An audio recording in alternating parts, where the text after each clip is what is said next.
Много се прецакваш, когато договаряш кредита си сам. Ето два сценария. Сценарий 1.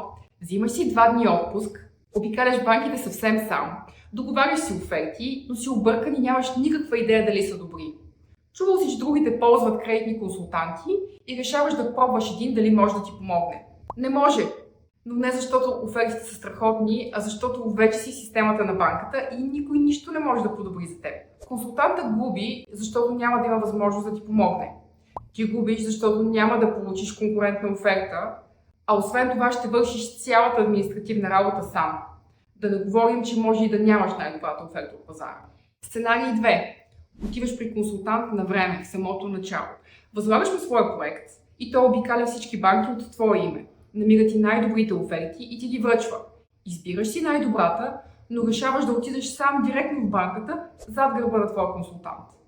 Пак ти губиш, защото първо, вече си в системата на банката и няма да получиш различна оферта. Второ, ще свършиш цялата административна работа сам, което иначе безплатно щеше да бъде направено за теб от консултанта. И трето, пак ти трябва отпуск. Не се прецаквай. Ние сме твоите връзки за по-добри условия с всички банки. Москитари БГ, работим за теб.